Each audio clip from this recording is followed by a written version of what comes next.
ஒரு எல்லாரும் பேசுன மாதிரி ஏதோ கட்சியில் இருக்கிறது இல்லாம செயல்படுகிறது கொண்டு வரது உங்களுடைய பொறுப்பு. அதுக்கே நீங்க பொறுப்புகள்லாம் நிறைய கொடுத்துருக்கீங்க. அவங்க எல்லாம் வழி நடத்தி செல்வது உங்களுடைய கடமை தான். நீங்க நீங்க தான் வழி நடத்தி செல்லணும். புதுசாக பொறுப்பாளர்லாம் போட்டுக்கிறீங்க. சின்ன சின்ன விஷயமா இருந்தாலும் அதை ரெகுலராக பண்ணும்போது மக்கள் மத்தியில் நம்ம இடம் கொடுக்க முடியும். அது சின்ன ஒரு சோசியல் ஒர்க்காக இருக்கட்டும், அதை தொடர்ச்சியாக பண்ணணும். ஒரு ஊர்ல ஒரு சின்ன மரம் நட்டோமா, அதை பராமரிக்கிறதுக்கு தொடர்ச்சியாக அந்த வேலை செஞ்சாதான் மக்கள் மத்தியில நம்ம இடம் பிடிக்க முடியும்.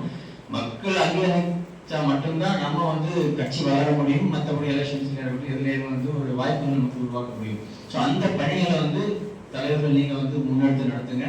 அதை பார்த்துதான் தொண்டர்கள் மற்ற எல்லாருமே செயல்படுத்தி கொண்டு வர முடியும்.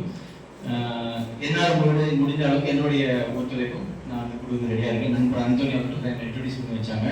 ஆக்சுவலாக என்னுடைய பேக்ரவுண்ட் என்னன்னு சொன்னால், நான் காங்கிரஸ் பேக்ரவுண்ட் தான்.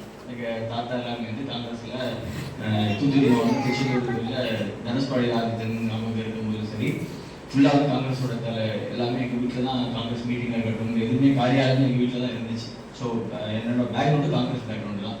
ஸோ இப்போ இந்த கட்சியில் இப்போதைக்கு தலைவர் இவர் ஆண்டோனி நண்பர் சொன்னார், சரின்னு சொல்லி ஒரு ஆப்பர்ச்சுனிட்டி கிடைச்சுன்னு சொல்லி தான் நான் சேர்ந்துருக்கேன். கண்டிப்பாக என்னோட முடிஞ்ச அளவுக்கு என்னோட ஒத்துழைப்பையும் அதோடைய செயல்பாடுகளையும் நிறைவேற்றணும்னு பாடுபடுவேன்.